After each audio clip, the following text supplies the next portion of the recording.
Wealth can buy almost everything. Mansions that kiss the clouds, cars that shine brighter than the sun, and meals that cost more than a worker's entire month's wage. But there is one thing money cannot buy: genuine love. Augustus Rotherfield, a 68-year-old self-made millionaire, had everything he thought he wanted. His sprawling estate glistened under the morning sun like a palace. His empire stretched across industries, and his name was whispered with envy in business circles. Yet beneath all that splendor, his heart ached with a question that gnawed at him daily: did his family love him for who he was, or only for what he gave them? Before we continue, if you believe in kindness, forgiveness, and second chances, please take a moment to like, comment, share, and subscribe to our channel Kindness Journal. Your support helps us spread stories that remind the world that compassion matters more than wealth. Augustus had built his empire from nothing. As a boy from a poor neighborhood, he swept floors and washed dishes just to keep food on the table.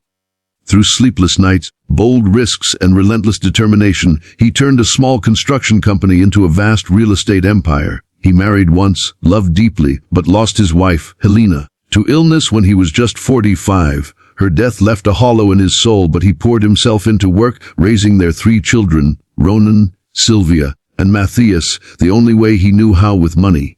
His children grew up surrounded by abundance. Designer clothes lined their closets. Chauffeurs carried them to elite schools. Vacations in Italy and Paris were as common as weekend outings. Augustus thought he was giving them the childhood he never had, but as years passed, he realized he had raised not only heirs but also strangers. They came to him not for guidance or warmth, but for allowances, investments, and inheritances. Their smiles seemed stitched with greed, their affection wrapped in expectation. The moment of truth came one autumn morning. Augustus, weary of the loneliness echoing through his marble halls, decided to test his children's hearts. He called a family meeting. Seated around a grand oak dining table, his children leaned in with curiosity, their spouses exchanging whispers. Augustus, with a solemn face, announced that his health had declined. He said the doctors suspected a severe condition, and he might not have long to live. He did not name the illness. He didn't have to. The weight in his voice carried enough dread to send chills across the table. For a moment, silence held the room. Then came the reactions, the kind that revealed more than words ever could. Ronan, his eldest son, a sharp businessman himself, leaned forward with concern that flickered only for seconds before turning into questions about Augustus's will. Sylvia, elegant and fashionable, squeezed his hand, but her eyes darted nervously, as if already calculating her share. Matthias, the youngest, who had failed in one business venture after another funded by his father, simply asked, "So, what happens to the estate if you know?" The old man felt his heart crack that evening. Not one asked how he was feeling. Not one offered to stay with him, to ease his days, to cherish his presence while he still breathed. Their eyes were on the future, on numbers, on the inheritance. He retired to his room, his body heavy not from sickness, but from grief. He knew then that wealth had not only bought him comfort, but it had also bought him loneliness. But fate had one more twist for Augustus.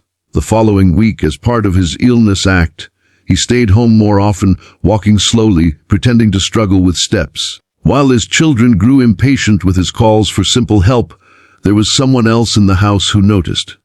Someone invisible in the grand family drama. Her name was Rosa, his 46-year-old housekeeper. She had worked for him for over 20 years, cleaning the vast halls, polishing silverware, and tending to the gardens when no one else bothered. Unlike his children, Rosa saw the weariness in his eyes, the sorrow in his silence. She brought him soup without being asked, fluffed his pillows, and reminded him of Helena's favorite tea whenever he seemed lost in thought. "Sir," she would say gently, "you need rest, not riches. Let me sit with you a while." And she did.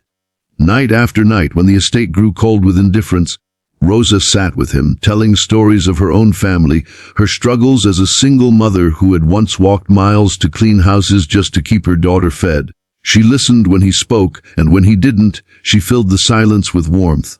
For the first time in years, Augustus felt human again. But his children's masks slipped further. Ronan suggested selling parts of the estate to prepare for the future. Sylvia proposed that they should start planning the reading of the will to avoid conflict later. Matthias even threw a party at the mansion while Augustus pretended to be bedridden upstairs. That night, hearing laughter echo through the halls that should have been filled with concern, Augustus wept. He realized his experiment had worked. It revealed truth, but it hurt deeper than any sickness could. As days passed, Rosa's care became the only light. She took leave from her other jobs just to spend more time with him. When Augustus asked why, she smiled and said, "Because kindness is the only wealth worth leaving behind, sir. You taught me that when you gave me a job 20 years ago." Her words struck his soul like thunder. He had forgotten that small act of hiring a struggling woman had changed her life, and now she was returning the kindness tenfold. One morning, Augustus decided to confront his children with the truth. He called them to the study, his voice firm but calm. "I have something to tell you," he began. "I am not dying. I was never sick. I only pretended to be ill, to see who among you cared for me, not my fortune." Gasps filled the room. Ronan's face turned pale, Sylvia's lips parted in disbelief, and Matthias shook his head in denial. Augustus's eyes burned with unshed tears as he continued, "And what I discovered broke me. You didn't ask about my heart, my fears, my days. You asked only about estates, inheritances, and wealth. Not one of you stayed a night by my side. Not one of you cared for me as a father, only as a bank." The silence that followed was heavier than stone. His children shifted uncomfortably, trying to stammer apologies, but their father raised a hand. "Save your words. Love cannot be bought with last-minute regrets." Then, turning toward Rosa, who stood quietly in the corner, he said with a voice soft but firm, "There is one among you who showed me what family truly means. Rosa, you stood by me when even my own blood did not. You reminded me of the value of compassion. From this day, you are not just my housekeeper. You are my family." The children erupted with protests, but Augustus silenced them with a thunderous command. "If you cannot love me without my wealth, then you shall have none of it." In that moment, he made the boldest decision of his life. He rewrote his will, leaving the majority of his estate to a foundation that supported struggling single parents, a tribute to both Helena's nurturing heart and Rosa's selflessness. He ensured Rosa and her daughter would be cared for, given a home and financial security.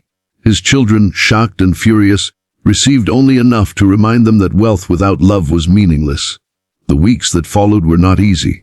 Ronan, Sylvia, and Matthias distanced themselves, their pride wounded, their greed unfulfilled. Yet Augustus found peace for the first time in decades. He walked through his gardens with Rosa and her daughter, feeling laughter return to the halls once filled with emptiness. He began funding community projects, schools, and shelters. Slowly, he saw the joy of giving without expectation, the kind his wealth had never bought before. One afternoon, as golden sunlight bathed the estate, Augustus stood by the balcony, watching Rosa's daughter run across the lawn.